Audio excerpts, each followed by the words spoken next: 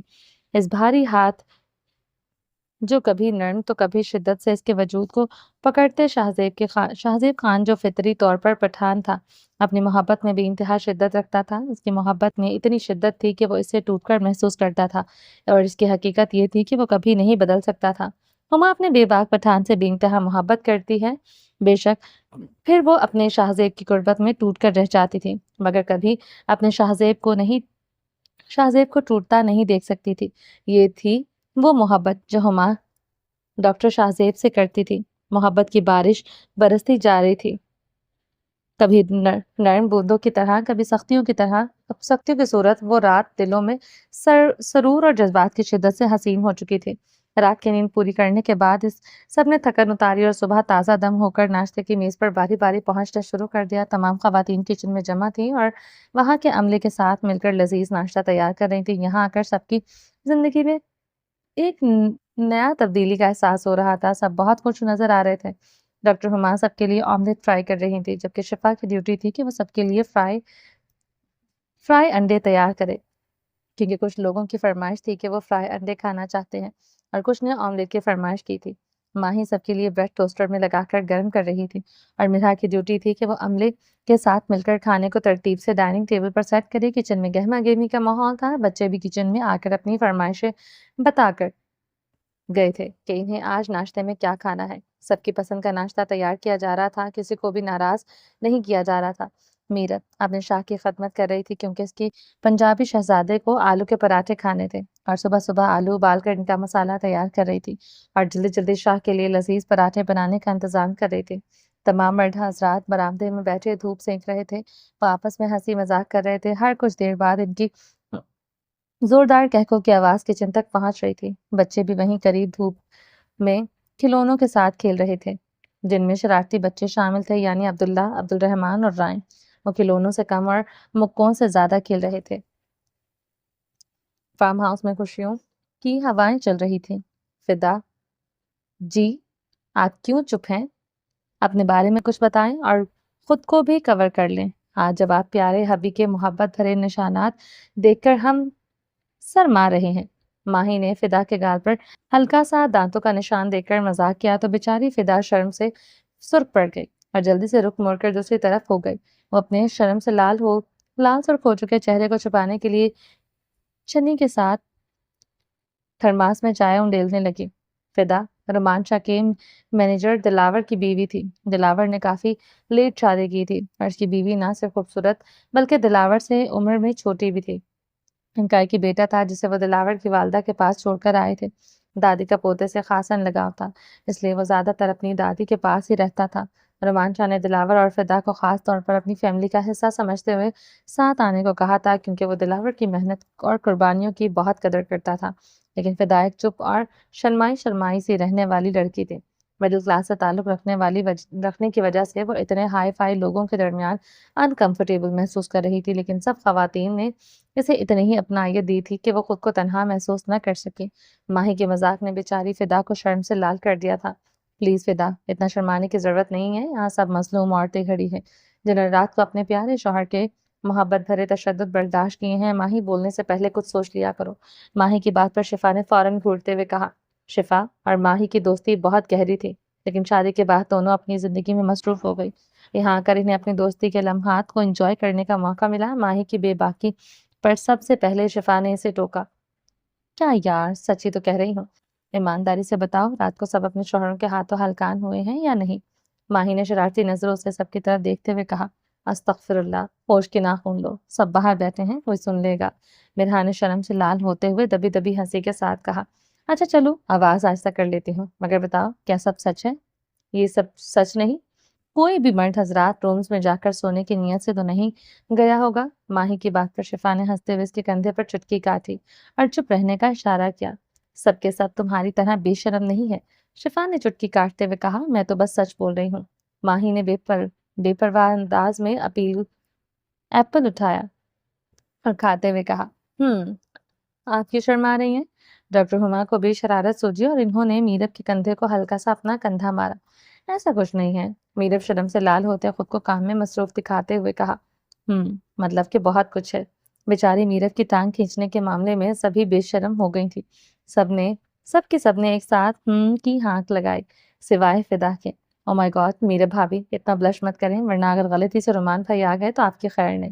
آپ تو ویسے ہی اتنی خوبصورت ہیں، اوپر سے آپ بلش کر رہی ہیں، ان کا دل صبح صبح ناشتے سے پہلے ہی رومانٹک ہو جائے گا اور آپ کی جان کڑے امتحان میں آ جائے گی۔ میرب کا چہرہ کچھ ان باتوں سے لال ہو رہا تھا، کچھ اپنے شاہ کی رات کی شرارتوں اور بے باکی کے بارے میں سوچ کر وہ لال ٹماٹر ہو رہی تھی۔ او مائی گاڈ، مطلب رومان بھائی کے لیے کل کی گزری ہوئی رات میں رومانس کے بعد سب ریکارڈ توڑ دیے ہیں، اس لیے میرب بھابی لال انار ہو رہی ہیں۔ ماہی کی زبان بند ہی نہیں ہو رہی تھی اور میرب شرم سے بے حال ہو رہی تھی۔ سب کے بیچ میں اس طرح کا مذاق اس نے آج تک کبھی فیس نہیں کیا تھا۔ پلیز آپ لوگ اپنے اپنے ناشتے بنانے کی ذمہ داری پر دھیان دیں۔ مرد حضرات سب ناشتے کا انتظار کر رہے ہیں۔ میرب نے بات کو بدلنے کی کوشش کی، مگر یہاں تو کوئی بھی بات بدلنے کے لیے تیار نہیں تھا۔ سب ہنستے لوٹ پوٹ ہو رہے تھے۔ دے دیں گے ناشتہ بھی دے دیں گے۔ مرد حضرات جو باہر بیٹھے باتیں کر رہے ہیں، آپ کو کہیں سے بھی لگتا ہے کہ اس وقت انہیں ناشتے کی پرواہ ہے؟ ماہی نے چمچ ہاتھ میں گھماتے ہوئے شرارتی انداز میں کہا۔ آپ ہمیں ان باتوں میں مت الجھائیں اور یہ بتائیں کہ وادی نیلم کے ٹور کی پہلی رات آپ پر کتنی بھاری گزری؟ ہمیں جاننا ہے۔ ڈاکٹر ہما نے ماہی کا ساتھ دیتے ہوئے تجسس سے پوچھا۔ ہما، یار ناشتہ بناؤ، ڈاکٹر ہو کر تمہیں کون سا نیا شوق چڑھ گیا ہے لوگوں کے رومانس کے بارے میں پوچھنے کا؟ میرب شرمائی سے ہنستے ہوئے بولی۔ کم آن میرب، بتاؤ یار، جیسے ہمیں تو پتہ ہی نہیں رومان بھائی آپ پر کتنے فدا ہیں، جان بستی ہے ان کی آپ میں۔ تو پھر پیار میں محبت میں میٹھا میٹھا تشدد نہ ہو، ایسا تو ہو ہی نہیں سکتا۔ اور ڈاکٹر ہونے سے کیا ہوتا ہے؟ ڈاکٹر لائف میں کراچی چھوڑ کر آئی ہوں، یہاں پر میں نے میں بھی آپ کے جیسی عام گھریلو خاتون ہوں، پلیز مجھے بتاؤ۔ سب اپنے کام میں رفتار کم کرتے ہوئے تجسس اور شرارتی نظروں سے میرب کو دیکھ رہی تھی۔ ہر کسی کو جاننا تھا کہ آخر رومان بھائی کے ساتھ اس کی رات کیسے گزری۔ رومان شاہ جو سب مرد حضرات کی نسبت بہت خاموش پرسنالٹی میں گہرائی رکھنے والا شخص تھا، اس کے عشق کا تجسس تو لازم ہر دل میں جاگ سکتا تھا۔ اس سے پہلے کہ میرب کی اور ٹانگ کھچائی ہوتی، رومان شاہ اپنی جاسم نظر پرسنالٹی کے ساتھ کچن میں داخل ہوا تھا۔ رومان شاہ کو پنجابی لباس میں بہت زیادہ پسند تھا، اس لیے زیادہ تر وہ اسی طرح کا لباس ہی پہنتا تھا، مطلب کہ شلوار قمیض، مگر یہاں پر ٹھنڈ بہت زیادہ تھی، اس لیے میرب شاہ کے لیے پینٹ شرٹ اور سویٹر وغیرہ لے کر آئے تھے۔ اور صبح زبردستی رومان شاہ کو یہی ڈریسنگ کروائی تھی، مگر رومان شاہ اپنی روٹین سے ہٹ کر پہنے ہوئے لباس میں بہت خوبصورت لگ رہا تھا، قسم سے اتنا حسین کہ جب وہ کچن میں داخل ہوا تو سب ایک نظر دیکھے بغیر نہیں رہ سکی تھی۔ جینز کی بلو پینٹ کے اوپر بلیک کلر کی ہوڈی والی جیکٹ پہن رکھی تھی، گھنی داڑھی اور دمکتا ہوا گورا رنگ، نشیلی موٹی موٹی گہری آنکھیں اور سے چھلکتا ہوا میرب کے لیے بے انتہا پیار قیامت خیز لگ رہا تھا۔ پہلا ہی قدم کچن کے اندر رکھا تو سب عورتوں کی چہمگوئیاں بند ہو چکی تھی۔ رومان شاہ کو دیکھتے ہی سب اپنے اپنے کام میں مشغول نظر آنے لگی، کوشش کرنے لگی تھی کہ مگر رومان شاہ کچن کے اندر داخل ہوتے ہوئے ان کی بات سن چکا تھا، لیکن وہ بہت شرم و حیا رکھنے والا مرد تھا، اسے عورتوں کے بیچ میں بولنا اور اس طرح کی گفتگو کے بارے میں جاننا انتہائی ناپسند تھا۔ وہ کچن میں ایسے داخل ہوا جیسے اس نے کچھ بھی نہیں سنا۔ میرب کتنی دیر ہے ناشتے کی؟ رومان نے میرب کے قریب آ کر کھڑے ہوتے ہوئے پوچھا۔ بس رومان بھائی تھوڑی سی دیر ہے، میرب سے پہلے مرحا نے جواب دیا۔ مرحا کچھ دیر پہلے ہوئی بات کی کنفیوژن کو چھپانے کے لیے جلدی سے جواب دے رہے تھے۔ گڈ، آپ لوگ ذرا میرب کی ڈیوٹی سنبھال لیں، مجھے ضروری کام ہے۔ 2 منٹ میری بات سنو، شاہ سنجیدہ سے انداز میں میرب سے کہتے ہوئے کچن سے باہر نکل گیا تھا۔ سب نے رومان کے جاتے ہی پھر سے ہنگاتے ہوئے میرب کو شرارتی نظروں سے دیکھا، مگر میرب جانتی تھی کہ کیا بات ہو سکتی ہے، اس لیے کافی گھبرائی ہوئی شاہ کے پیچھے پیچھے نکل گئی تھی۔ میرب جیسے ہی کچن سے نکلی، رومان شاہ نے آہستہ سے اس کا ہاتھ تھاما اور باغیچے کی طرف بڑھتے ہوئے سائڈ کا دروازہ کھولا اور اپنے ساتھ باہر لے آیا، کیونکہ شاہ کو میرب کے ساتھ پرسکون جگہ پر بات کرنی تھی۔ رومان شاہ کے خوبصورت فارم ہاؤس کی ایک سائڈ پر بہت خوبصورت باغیچہ تھا جو کافی دور تک پھیلا ہوا تھا۔ اس کے باغ کی خوبصورتی کو لفظوں میں بیان نہیں کیا جا سکتا تھا، اس کی خوبصورتی آنکھوں سے دیکھتے ہوئے ایسے محسوس ہوئی تھی جیسے کوئی خوابوں کی دنیا میں چل رہا ہو۔ شاہ نے اپنی میرب کے ساتھ بات کرنے کے لیے اس جگہ کا انتخاب کیا تھا۔ جیسے ہی باغ کی جانب دروازہ کھلا، باغیچے کی خوبصورت مہکتی ہوئی ٹھنڈی ہوا نے ان کا استقبال کیا۔ وجود میں ٹھنڈ کی شدت سے سرسراہٹ سی دوڑنے لگی تھی، مگر دھوپ نکلنے کی وجہ سے یہ نیچرل بیوٹی بہت خوبصورت لگ رہی تھی۔ شاہ میرب کا مخملی ہاتھ نرمی سے اپنے ہاتھوں میں تھامے ہوئے آہستہ آہستہ قدم اٹھاتے ہوئے باغیچے کی جانب بڑھ رہا تھا۔ یہاں کے درخت جن پر برف کی تہ جمی ہوئی تھی دیکھنے میں بے حد خوبصورت لگ رہے تھے۔ سورج بھورے عروج پر نکلا ہوا تھا، سورج کی گرمی سے برف دھیرے دھیرے پگھلنے لگی تھی، ہوا میں ٹوٹتی برف کی کرنوں کی سرسراہٹ سنائی دے رہی تھی۔ پھولوں کی رنگت برف سے جمی تھی، لیکن جیسے ہی سورج کی نرم کرنیں ان پر پڑیں، ان کی رنگت بھی نکھرنے لگی تھی۔ زمین پر گرا ہوا برف کا نرم پرت اور درختوں کے پتوں سے ٹوٹ کر نیچے گرتی برف کی ہلکی آواز بہت خوبصورت گونج پیدا کر رہی تھی۔ کراچی کے شور شرابے والی زندگی سے نکل کر یہاں آ کر میرب کو خود کو ایک نئی دنیا میں محسوس کر رہی تھی۔ سردی کی شدت ابھی بھی تھی، لیکن سورج کی روشنی اس شدت کو کم کر رہی تھی اور ہر طرف سکون تھا۔ شاہ نے اپنی جان کے ساتھ بات کرنے کے لیے باغیچے کے بیچ میں کافی دھوپ والی جگہ کا انتخاب کیا تھا۔ میرب جی، شاہ نے میرب کے نام کو بڑی محبت سے پکارا، پھر بھاری ہاتھ اس کی کمر پر رکھتے ہوئے اسے اپنے قریب کر لیا۔ محبت سے اس کے چہرے کو دیکھتے ہوئے گہری سانس لی، پھر شاہ کو بہت اچھی طرح سے جانتی تھی، وہ اسے پتا تھا کہ شاہ کیا کہنے والا ہے، مگر اچھی بیوی کی طرح وہ اپنے شوہر کی بات سننے کے لیے تیار تھی۔ بیچ سے بات کو کاٹنے والی بیویاں رومان شاہ کو زہر لگتی تھیں، اس لیے میرب ویسے ہی گستاخی کرنے کے بارے میں سوچ بھی نہیں سکتی تھی۔ جانشاہ، آپ کو پتا ہے کہ مجھے اپنی محبت بھرے لمحات کو کسی اور کے ساتھ شیئر کرنے والی عورتیں اچھی نہیں لگتی؟ شاہ نے سنجیدگی سے کہا، جی مجھے پتا ہے، اور میں نے کسی سے ہمارے بیچ میں ہونے والے پیار بڑے لمحات کے بارے میں کچھ بھی نہیں کہا۔ میرب کو اندازہ تھا کہ رومان شاہ یہی کہے گا، وہ اپنے پیارے شاہ کی فطرت سے اچھی طرح سے واقف تھے، وہ اپنے شاہ کے رولز کو توڑنے کے بارے میں سوچ بھی نہیں سکتی تھی۔ گڈ، مجھے میری جان سے یہی امید تھی، مگر یاد دہانی کے لیے کہا ہے کہ ہمارے درمیان کی بات کا مطلب صرف ہمیں پتا ہونی چاہیے۔ میاں بیوی کے ایک دوسرے کا لباس ہوتے ہیں اور آپس کی باتیں کسی اور سے شیئر کرنا بہت غلط چیز ہے۔ یہ چیز اللہ تعالیٰ کے نزدیک بھی غلط ہے۔ میاں بیوی کے محبت بھرے لمحات کو ہمیشہ اپنی حد تک محدود رکھتے ہیں، وہ پیار سے میرب کو کہتے ہوئے اسے اپنی مضبوط باہوں میں بھرتے ہوئے اپنے بے حد قریب کیے کھڑا تھا۔ رومانچا کی گرم سانسیں میرف کے چہرے پر محبت کے میٹھے رنگ بکھیر رہی تھی۔ آپ بے فکر رہیں، میں ایسا کچھ بھی نہیں کروں گی جو میرے شاہ کو پسند نہ ہو۔ وہ پیار سے شاہ کے سینے پر دونوں ہاتھ رکھتے ہوئے اچھے بچوں کی طرح اپنے شاہ کی بات مانتے ہوئے بولی۔ چلو گڈ مارننگ کس دو، شاہ کی خماری سے اس کی گلوسی پنکھڑیوں پر جھکتے ہوئے کہا۔ کون سی گڈ مارننگ کس، کتنے بڑے فراڈیے ہیں آپ۔ آپ نے صبح اٹھ کر اپنی ساری مارننگ کسز لے لی ہیں، بلکہ مارننگ سے بھی کہیں زیادہ آپ لے چکے ہیں۔ میرب نے مخملی ہاتھ اس کی لبوں پر رکھتے ہوئے اس کی خواہش کو ناکام بنا دیا تھا۔ میرا اتنے سے کچھ نہیں بنے گا، ڈرامے بازیاں بند کرو اور حساب کتاب چھوڑو، تھوڑا سا اور چہرے پر جھکتے ہوئے خماری سے بولا۔ میرب ایک بار پھر شاہ کے لبوں پر ہاتھ رکھے ہوئے شاہ کی کس کو ادھورا روک چکی تھی۔ جانے شاہ انسان بن جاؤ، اگر میں اپنی پر آ گیا تو یہیں کھڑے کھڑے حلق سے سانسیں کھینچ لوں گا۔ رومان شاہ نے کمر پر سختی سے ہاتھ رکھتے ہوئے اسے دھمکی دی۔ جب میں تمہاری سانسیں کھینچتا ہوں، جانتی ہو نا پھر کیا ہوتا ہے؟ آپ مجھے دھمکی دے رہے ہیں؟ میرب نے تھوڑا سا چہرہ دور کر کے دیکھتے ہوئے کہا۔ نہیں میری جان، میں حقیقت بتا رہا ہوں۔ یہ پپیوں کا حساب کتاب میں میرے ساتھ مت کیا کرو۔ جب میں چاہوں جتنی چاہوں پپیاں لے سکتا ہوں، کیونکہ میرے پاس پوری اتھارٹی ہے اور تم مجھے روک نہیں سکتی۔ چھی، پپیاں؟ میرب شاہ کی پنجابی میں کسی کو پپیاں کہنے پر شرماتے ہوئے دانت نکال رہی تھی۔ ہاں پپیاں، اس میں چھی والی کون سی بات ہے؟ جیسے انگلش میں کس ہوتا ہے، جسے کہنے میں بھی ذرا مزہ نہیں آتا، اسی طرح پنجابی میں پپی ہوتا ہے، اور جب بہت ساری کسیاں ایک ساتھ مل جاتی ہیں تو پھر وہ پپیاں بن جاتی ہیں۔ اس میں غلط کیا ہے؟ شاہ میرب کو اپنی پپی کی جرنل نالج سمجھا رہا تھا۔ آپ مجھے کسز کی پنجابی ورژن بعد میں سمجھا لیجیے گا، پہلے مجھے کچن میں جانے دیں کیونکہ سب وہاں پر میرا انتظار کر رہے ہیں۔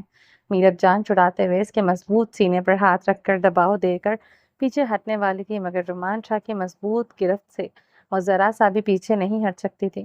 جانشاہ تم اچھی طرح سے جانتی ہو کہ مجھے اس طرح کی مزاحمت اچھی نہیں لگتی۔ تمہاری پہلی ترجیح میں ہوں۔ پہلے جو میں نے کہا ہے وہ کرو، ورنہ نہیں جانے دوں گا۔ جب تک میری بات نہیں مانو گی میں نہیں جانے دوں گا، اور لیٹ جانے پر پھر میں تم اپنی سب دوستوں اور بھابھیوں کو جواب دیتی پھرنا۔ کیا آخر تم اتنا لیٹ کیوں آئی؟ میں تو اپنی خواہش پوری کیے بغیر تمہیں ذرا سا بھی ہلنے نہیں دوں گا۔ رومان شاہ کی آنکھوں میں وہی پرانی ضد تھی جو میرب کی غربت پانے کے لیے ہمیشہ اس کی آنکھوں میں نظر آتی تھی۔ میرب کو اپنے پیارے شاہ سے اور نہیں الجھنا تھا، کیونکہ وہ جتنا الجھے گی شاہ اتنا ہی ضدی بن جائے گا۔ میرب کو پتا تھا کہ شاہ ضد میں آ کر وہ سب کچھ بھی کر جاتا ہے جو وہ کرنے کا ارادہ نہیں رکھتا۔ اگر اس کے بھائی کی زبان میں کہا جائے تو وہ اڑیل گھوڑا ہے، مطلب کہ اسے پیار سے ہی منانا پڑے گا، اور پیار سے منانے کا مطلب یہ تھا کہ وہ چپ چاپ شاہ کی میٹھی سی منمانیوں کو قبول کرے، مگر شاہ کی منمانیوں سے بچنے کے لیے اس نے بیچ کا راستہ اپنایا، مطلب کہ وہ خود سے چھوٹی سی کس کے ساتھ یہاں سے بھاگنے کا ارادہ رکھتے ہوئے خود چہرہ آگے کو کرتے ہوئے شاہ کے لبوں سے لب لگا کر نرم سے لمس کو چھوڑتے ہوئے خوشی سے سر کو ہلاتے ہوئے بتا رہی تھی کہ وہ شاہ کی مرضی کو پورا کر کے اب جا رہی ہے۔ یہ کیا ہے؟ میرب کا یہاں سے جانے کا ارادہ ناکام بناتے ہوئے رومان شاہ نے اس کا بازو پکڑ کر واپس کھینچ لیا، خود کے قریب کیے گرم سانسوں سے اس کی گردن کو مہکاتے ہوئے لبوں کے نرم گرم لمس چھوڑ رہا تھا۔ میرب کے دل کی دھڑکنیں تیز ہو کر کانوں میں سنائی دے رہی تھی جب رومان شاہ نے اس کا بازو پکڑ کر اپنے قریب کیا اور لہراتے ہوئے اس کے مضبوط سینے سے ٹکرائی تھی۔ سخت داڑھی سے بھری ہوئی تھوڑی میرب کی گردن پر میٹھی چبھن محسوس کروا رہی تھی۔ شاہ پلیز مجھے جانے دے، میرب نے ذرا سی مزاحمت کی، مگر رومان شاہ کی غربت نے اسے بے بس کر دیا۔ جب اس نے اپنی گردن پر شاہ کے لبوں پر کی گرمی محسوس کی تو میرب کی آنکھیں خود بخود بند ہو گئی، دل کی دھڑکن تیز ہو گئی اور وہ شاہ کی محبت میں گم ہونے لگی تھی۔ شاہ پلیز مجھے جانے دے، خاموش ہو کر کھڑی رہو، اسے گھما کر اپنی جانب کرتے ہوئے سخت انگلی اس کے ہونٹوں پر جمائے۔ اسے چپ رہنے کا فیصلہ سنا چکا تھا، سر کے پیچھے ہاتھ رکھتے ہوئے تھوڑا سا پیچھے جھکاتے، اس کی مخملی پنکھڑیوں پر لب رکھتے، سانسوں کو پوری شدت سے اپنی سانسوں میں منتقل کرتے ہوئے اپنی خواہش کو بڑی محبت سے پورا کر رہا تھا۔ سانسوں میں سانسوں کو الجھاتے میرب پر محبت کے رنگ نشاور کرتا ہوا اپنی ضد کو پورا کر رہا تھا۔ کیا بات ہے بھابھی، اتنی لال ٹماٹر ہو کر آ رہی ہیں کہ ایسا کیا ہوا ہے؟ میرب جیسے ہی چھت پر پہنچی، ماہی نے اس کے چہرے کے اڑے ہوئے رنگ اور بلش کرتے چہرے کو دیکھ کر مزاحیہ جملہ اس کی جانب اچھال دیا تھا۔ سب نے شرارتی نظریں میرب پر مرکوز کی تھیں، مگر میرب ہنستے ہوئے ان کی باتوں سے نکلتی جا رہی تھی۔ کیونکہ اسے کچھ بھی نہیں کہنا تھا، کیونکہ یہ اس کے شاہ کا حکم تھا، وہ اپنے شاہ کے حکم کو کسی بھی طرح ٹال نہیں سکتی تھی۔ اس کے شاہ کو نہیں پسند تھا کہ اس کی محبت کے لمحات کے بارے میں کسی کو بتایا جائے، مگر شرارتی لڑکیوں نے کبھی کوئی کسر نہیں چھوڑی تھی۔ میرب بیچارے کو تنگ کرنے کی کوشش کی جا رہی تھی۔ ناشتہ تیار ہو چکا تھا اور میرب کو تنگ کرنے کی شرارتی پارٹی ساتھ ساتھ جاری تھی۔ سارا ناشتہ ٹیبل پر پہنچاتے ہوئے خود بھی سب خواتین ہاتھ واش کرتی ہوئی ٹیبل پر پہنچ چکی تھی، جہاں پر سب مرد حضرات پہلے ہی ناشتے کی خوشبو کو سونگھتے ہوئے پہنچ چکے تھے۔ ناشتے کی میز پر خوبصورت منظر بکھرا ہوا تھا، لکڑی کے نفیس ٹیبل پر لذیذ کھانے سجے ہوئے تھے، سنہری فرائی آملیٹ خوشبو بکھیر رہا تھا، ابلے ہوئے انڈے اپنی تازگی کا پتہ دے رہے تھے اور کرسپی ٹوسٹ ہر کسی کو دعوت دے رہے تھے۔ میز پر مختلف ذائقوں کے ساتھ مزیدار کھانے ترتیب سے رکھے گئے تھے جو صبح کو خوشگوار بنانے کے لیے کافی تھے۔ مہنگی اور شاندار لکڑی کے ٹیبل کے گرد میچنگ کرسیاں ترتیب سے رکھی ہوئی تھیں، دونوں جانب لمبائی میں قطار در قطار کرسیاں تھیں جن پر سب افراد اطمینان سے بیٹھے تھے، اور ساتھ رکھی ہوئی چھوٹی سی کرسیوں پر بچے بھی ناشتے میں مصروف تھے۔ بچوں کی ہنسی اور باتیں فضا میں گھل رہی تھیں جو اپنے اپنے انداز میں ناشتے کا مزہ لے رہے تھے۔ ناشتہ بناتے بناتے کافی ٹائم لگ گیا تھا۔ ٹیبل پر سجے کھانوں کی انتہا انگیز خوشبو بھوک کو مزید بڑھا رہی تھی۔ ہر طرف ایک خوشبو ہلچل تھی، سالوں بعد ایسی خوشیاں دوبارہ نصیب ہوئی تھی۔ شاہ کیا کر رہے ہیں؟ میرب نے دبے دبے لہجے میں اپنے چہرے کے تاثرات کو سنبھالتے ہوئے کہا۔ سامنے میز پر آلو کے گرما گرم پراٹھوں کے ساتھ شاہ کی پسندیدہ املی اور پودینے والی چٹنی سجی ہوئی تھی جو میرب خاص طور پر شاہ کو سرو کرنے میں مصروف تھی۔ دوسری طرف شاہ اپنے نارمل انداز میں احمد سے کسی سنجیدہ موضوع پر بحث میں مصروف تھا، لیکن ٹیبل کے نیچے کا منظر الگ ہی کہانی سناتا تھا۔ شاہ نے میرب کا دوسرا ہاتھ تھام رکھا تھا اور اپنی انگلیوں سے اسے چھیڑ رہا تھا۔ میرب بیچاری بڑی مشکل سے اپنے تاثرات کو قابو میں رکھنے کی کوشش کر رہی تھی، مگر اس کے چہرے کی ہلکی سی سرخی اور بے چینی سب کچھ عیاں کر رہی تھی۔ شاہ کا شرارتی انداز اس کے ضبط کا امتحان لے رہا تھا۔ بابا، آپ میرب کا ہاتھ چھوڑ دیں۔ رائم نے معصوم مگر چونکا دینے والے جملے نے پورے ناشتے کے ماحول کو ایک دم سے بدل دیا تھا۔ شاہ تو گھبرا کر فوراً ہاتھ چھوڑ چکا تھا، ساتھ ہی اپنی گھبراہٹ کو چھپانے کے لیے تھوک نگلتے ہوئے سنجیدگی کے پردے میں بیٹھا رہا جیسے کچھ ہوا ہی نہ ہو۔ لیکن میرب جو شاہ کی طرح ضبط کی ماہر نہیں تھی، اس قدر بوکھلا گئی کہ ہاتھ میں پکڑا باؤل جانے کیسے مگر سیدھا اس کے پراٹھے پر انڈیل چکی تھی۔ شاہ دل میں جلتے ہوئے سوچ رہا تھا کہ اس کمینے کو کیسے پتہ چل جاتا ہے کہ میں اس کی ماں کے ساتھ رومانٹک لمحے انجوائے کر رہا ہوں، لیکن اب وہ کچھ کہہ نہیں سکتا تھا کیونکہ اسے ذلیل کرنے والا کوئی اور نہیں، اس کا اپنا بیٹا تھا۔ رائم کی اونچی آواز میں کہی گئی بات نے پورے ٹیبل کو ہنسی کے طوفان میں لپیٹ دیا تھا۔ شاہ کے دوست سب سے زیادہ بے ساختہ ہنس رہے تھے اور خواتین بھی اپنی ہنسی کو دبانے کی ناکام کوشش میں مصروف تھی۔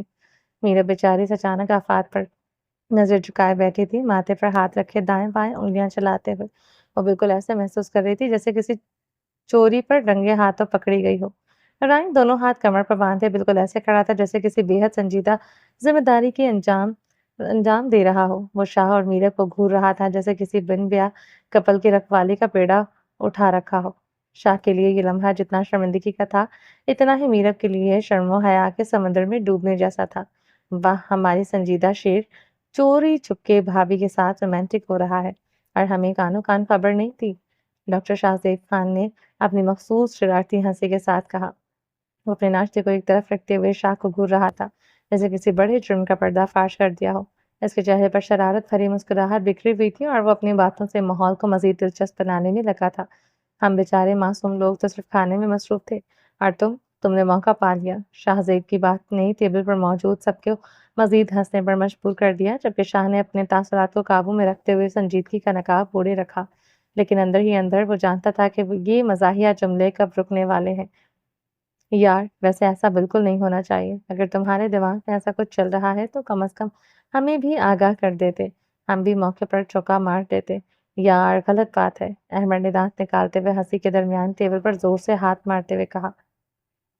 رومان شاہ نے گہری سانس لی اور گھور کر احمد کی طرف دیکھا، جسے نظروں سے ہی اسے خاموش کروانا چاہ رہا ہو، لیکن شاہ اچھی طرح سے جانتا تھا کہ اس کمینے دوستوں کے ہاتھ بات لگ چکی ہے اور اب یہ کسی بھی قیمت پر رکنے والے نہیں۔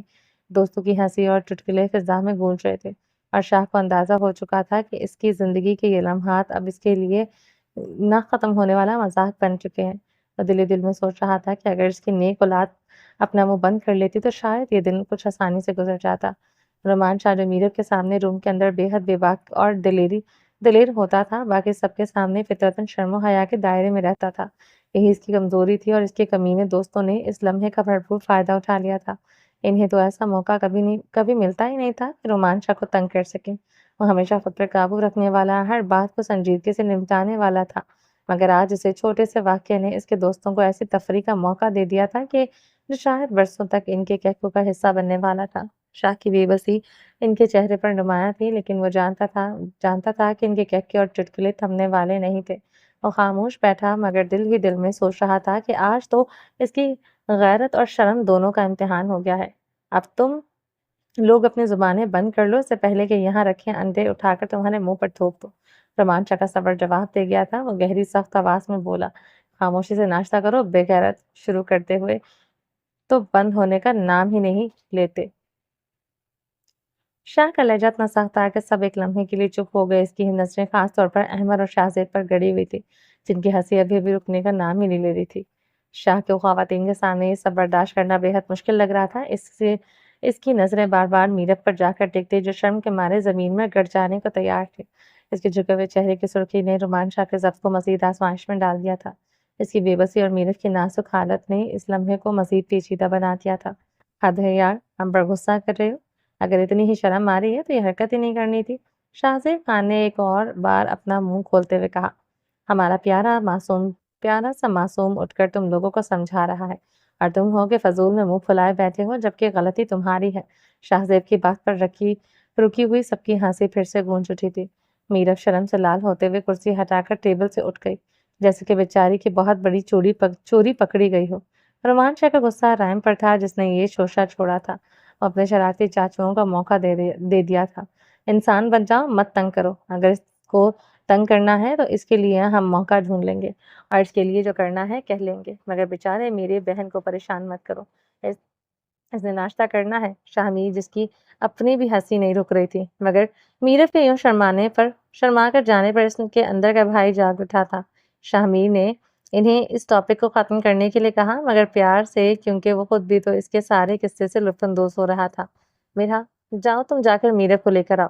شاہ میر نے مرحا کو میرب کو بلانے کے لیے کہا، جو شرما کر روم میں جا چکی تھی۔ کچھ ہی دیر میں مرحا میرب کو اپنے ساتھ واپس ٹیبل پر لے آئی، مگر میرب نظر جھکائے ہوئے تھی، گال بلش کر رہے تھے۔ اس میں ہمت نہیں تھی وہ یہاں پر بیٹھے، مگر اس کے بھائی نے بلوایا تھا تو آنا تو تھا ہی اسے، کیونکہ وہ اپنے بھائی سے بات کیسے ٹالتی، مگر یہاں پر بیٹھے ہوئے سب بھائیوں سے اسے بہت شرم آ رہی تھی۔ حالانکہ بات تو چھوٹی سی تھی، مگر ہر گھر کا ایک انداز ہوتا ہے۔ رومانچا کے ساتھ میرب کی پرسنالٹی ہمیشہ سے سوبر رہی تھی۔ رومانچا ایسا کچھ بھی سب کے سامنے کرنے کے بارے میں سوچ بھی نہیں سکتا تھا، مگر آج جو اس کے بیٹے نے اپنی باپ کی ہنسی اڑوائی تھی، اسے تو شاہ ہمیشہ یاد رکھے گا اور میرب کو کبھی بھول ہی نہیں سکتی۔ میرب خاموشی سے وہاں بیٹھے ہوئے نظریں جھکائے ہوئی تھی، جبکہ رائم صاحب شوشہ چھوڑ کر خود جا کر ناشتے کی ٹیبل پر ناشتہ نوش فرما رہے تھے۔ بھابھی، آپ بے فکر رہیں، ہم اب آپ کو کچھ نہیں کہیں گے۔ ویسے بھی آپ کی تو غلطی نہیں ہے، ہاتھ تو اس اتاولے نے آپ کا پکڑا تھا، آپ نے تھوڑی پکڑا تھا۔ آپ تو فضول میں شرما رہی ہیں۔ احمد نے اپنی طرف سے بات ختم کی تھی، مگر اس کے فنی جوک پر ایک بار پھر سے سب کی ہنسی چھوٹ گئی تھی۔ ٹیبل پر ہنسی کا ماحول قائم تھا، سب واپس سے ناشتہ کرنے میں مصروف ہو گئے تھے۔ سب لوگ ناشتے سے فارغ ہو چکے تھے۔ اب ایرن کیل جانے کا پروگرام بن چکا تھا۔ سردی کی شدت کے باعث بچوں کو ساتھ لے کر جانا مناسب نہیں سمجھا گیا۔ بچوں کے ساتھ وہاں موجود آئی ہوئی میڈس اور مکمل عملہ انہیں سنبھالنے کے لیے موجود تھا، تاکہ ان کا خیال رکھا جا سکے۔